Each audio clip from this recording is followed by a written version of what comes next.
Hello students, so this video is all about having subject, those who are having subject DBMS.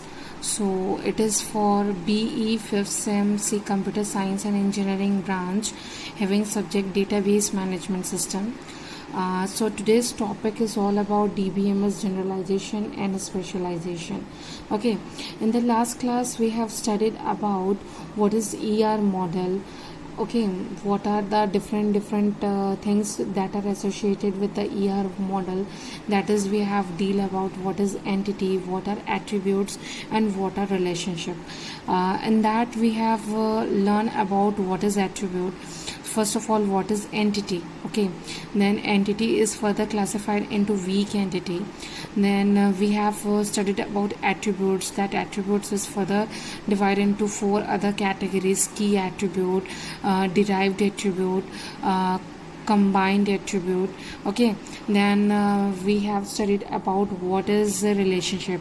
So they are basically relationship are deal with the 4 different categories. That is one-to-one relationship, one-to-many, many-to-one, and many-to-many. And how this attribute entities are represented using a diagram that are represented for having a database. So for that diagram is known as ER diagram. We use different shapes to classify other different activities. Like for entity we use rectangle, for weak entity we use double rectangle. Then for attributes we use oval shape, that also called ellipse. For key attribute we used ellipse with a single line, underline. Okay, and to know relationship between 2 entities we use diamond shape. Then lining are used for linking one entity to other entity, or show the relationship between different things. So these are the things we have studied about in the last class about ER model. So our today's topic is all about DBMS generalization. So generalization की हम बात करें तो generalization is a process in which the common attributes of more than one entities form a new entity. This newly formed entity is called generalized entity. अगर हम बात करें कि जनरलाइजेशन क्या होता है, ओके, तो ये एक ऐसा प्रोसेस है कॉमन जिसपे हम कॉमन एट्रीब्यूट्स निकालते हैं. कॉमन एट्रीब्यूट्स, सपोज एक एग्जांपल लेते हैं, जैसे हम यहाँ पे नीचे देख ही रहे हैं एग्जांपल पे. अगर एक टीचर और एक स्टूडेंट, उसमें हमने लिया, अगर एक स्टूडेंट की हम बात करें तो स्टूडेंट हमारे लिए एक एंटिटी हो गया, और उसके एट्रीब्यूट्स क्या होंगे आपके? Name, okay, address and grade. Okay, तो जो नेम हो गया, एड्रेस हो गया, ग्रेड हो गया. तो student having a name, a unique address and a grade. Similarly अगर मैं एक टीचर की एंटिटी, टीचर की अगर मैं एट्रीब्यूट्स निकालूं तो ऑब्वियसली टीचर का भी एक नाम होगा, एड्रेस होगा, और उसकी सैलरी होगी. ओके, तो इन दोनों में जो अपन को कॉमन दिख रहा है वो क्या है? Name and address. जो स्टूडेंट का भी नेम एड्रेस है और टीचर का भी नेम एड्रेस है. तो अगर हम जनरलाइजेशन की बात करें तो generalization is a process in which common attributes more than one entities जो है फॉर्म अ न्यू एंटिटी. वो क्या करेगा? एक न्यू एंटिटी क्या करेगा? फॉर्म करेगा. And this newly formed entity is called generalized entity. Generalization का एग्जांपल हमने यहाँ देखा कि हमारे पास 2 अलग अलग एंटिटीज है, स्टूडेंट और टीचर का. तो जो एंटिटी स्टूडेंट का है वो है नेम, एड्रेस एंड ग्रेड, और जो एंटिटी टीचर का है वो है name, address and salary. Okay, चलो हम देखते हैं कि बिफोर जनरलाइजेशन इसका ER डायग्राम क्या बनेगा. ओके, तो जो ER diagram before generalization look like this. Okay, कैसे दिखेगा? ये 2 अलग अलग एंटिटीज हैं, स्टूडेंट और टीचर. तो स्टूडेंट का नेम यहाँ पे आप देख सकते हैं, स्टूडेंट का ये आपका हो गया ये स्टूडेंट एक एंटिटी है, उसका नाम एक एट्रीब्यूट, एड्रेस एक एट्रीब्यूट और ग्रेड एक एट्रीब्यूट। सिमिलरली अगर टीचर की बात करें तो टीचर का भी एक नेम, एक एड्रेस और एक सैलरी, ये 3 डिफरेंट एट्रीब्यूट्स हैं। अब हम बात करते हैं कि this 2 entities have common attribute.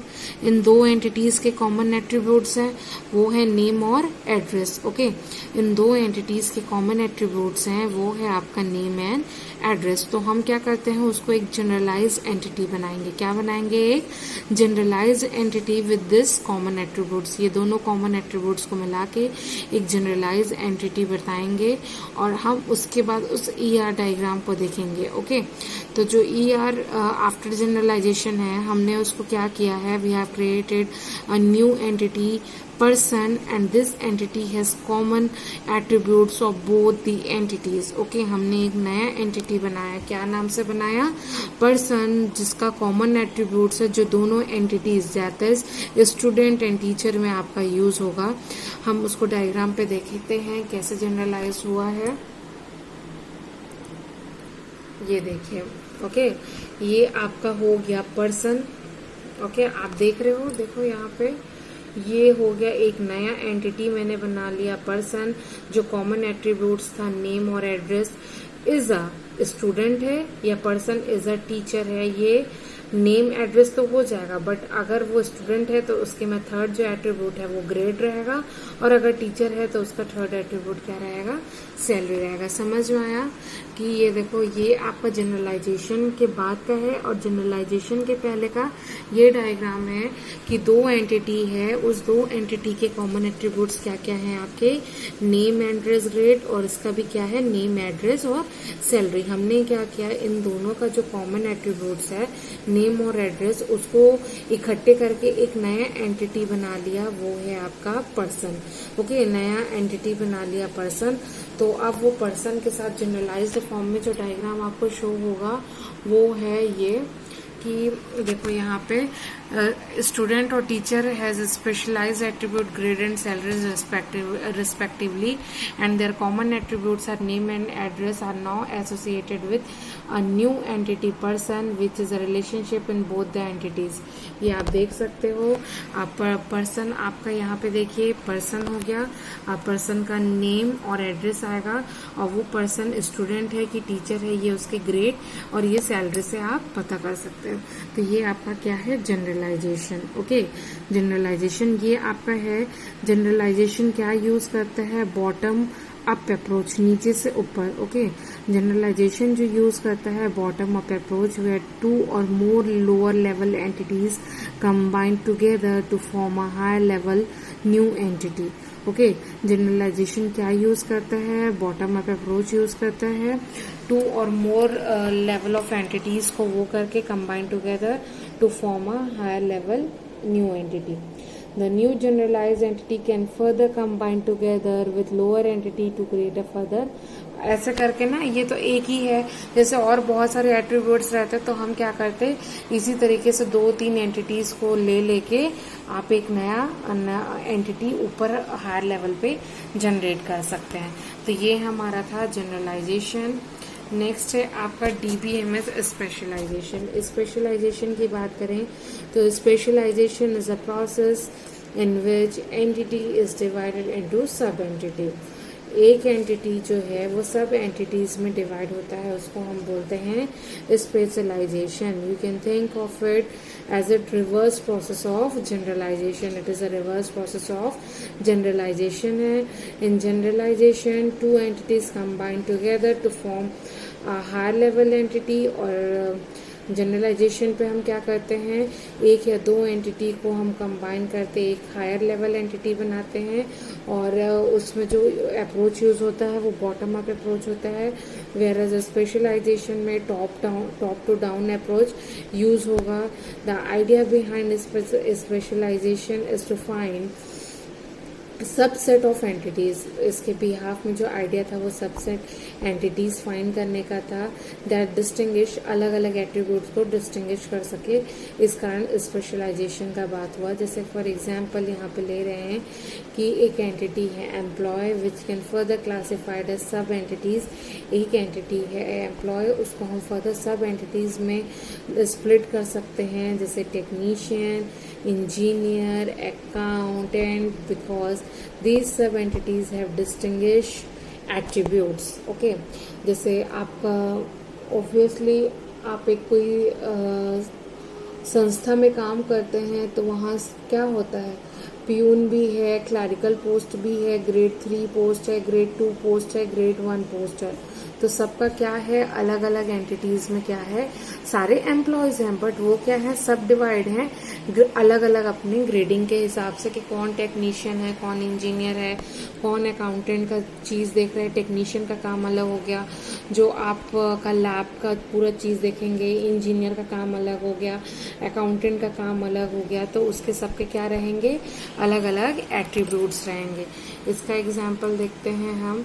जैसे यहाँ पे हमने देखा कि एक हमने एम्प्लॉय बनाया जिसका नेम और सैलरी क्या है, कॉमन है, जनरलाइजेशन टाइप। ओके, अब employee is a technician, employee is a engineer, employee is a accountant. Okay, employee is a technician तो वो service, employee is a engineer तो वो प्रोजेक्ट में काम कर रहा है, और एम्प्लॉय इज अ अकाउंटेंट वो क्रेडिट और डेबिट अकाउंट के रिगार्डिंग पे वो काम करता है। तो ये चीज़ें समझ में आई कि अगर हम बात कर रहे हैं स्पेशलाइजेशन की तो टॉप टू डाउन अप्रोच रहेगा, वेयर एज जनरलाइजेशन पे बॉटम से आपका अप्रोच रहता है। स्पेशलाइजेशन पे हम क्या करते हैं कि एक एंटिटीज़ को सब एंटिटीज़ में डिवाइड करते हैं, जैसे कि employee, it is a employee एक आपका एंटिटी है, वो फर्दर सब एंटिटीज़ में डिवाइड हुआ है। टेक्नीशियन, इंजीनियर एंड अकाउंटेंट वो फर्दर अपना स्पेशलाइज्ड एट्रीब्यूट्स उसके पास है। Okay, in above diagram we can see that higher level entity employee which can divided into sub entities technician, engineer and accountant. However, their role is completely different. They have different attributes. Just for the example, shown the technician handle service request, engineer works on project on engine। जो आपका technician है वो service request handle करता है।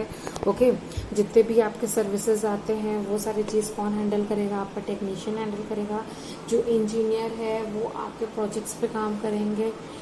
Okay, जो भी आपका recent running project है उस पर आपका कौन काम करेगा, इंजीनियर काम करेगा।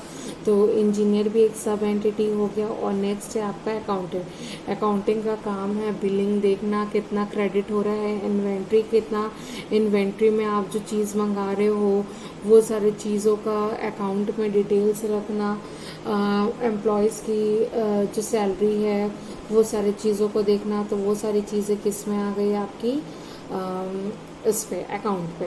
तो ये डिफरेंस है जनरलाइजेशन और specialization. Generalization bottom to top approach use करता है, स्पेशलाइजेशन टॉप टू बॉटम होता है। जनरलाइजेशन में क्या करते हैं, कॉमन एट्रीब्यूट्स को यूज करके एक एंटिटी जनरेट करते हैं, और स्पेशलाइजेशन पे एक एंटिटी को फर्दर सब एंटिटीज में डिवाइड करते हैं। ओके, अब all these employees types have few attributes common such as name, salary, which we have had left associated with the parent entity employee. Okay, अब aggregation क्या होता है? Aggregation, it is a process in which single entity alone is not able to make sense in a relationship, so the relationship of two entities act as one entity. I know it sounds confusing, but don't worry, the example we will take will clear all the doubts. Aggregation क्या होता है? It is a process in which a single entity alone is not able to make sense in a relationship with the two entities. Example से समझते हैं, ज़्यादा अच्छे से समझ में आएगा।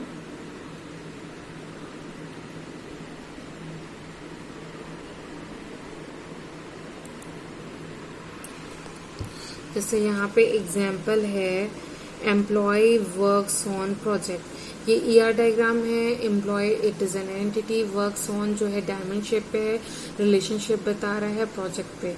अब employee works on manages, employee works on, फिर फर्दर एक डायमंड शेप है मैनेजेस मैनेजर। ओके, तो in the real world we know that manager not only manages the employees working under them but has to manage the project as well। जो एक project पे काम करना है, manager का बहुत सारा काम होता है कि वो ना ही पूरे काम को मैनेज करता है बट प्रोजेक्ट को भी देखता है। इन सच सिनेरियो मैनेजर एंटिटी जो है manages relationship with the employee or project, either manager manages relationship with either employee or project entity alone, that it will not make any sense because he has to manage both this। okay, दोनों को संभालना रहता है। तो ये आपका example हो गया किसका, एग्रीगेशन का।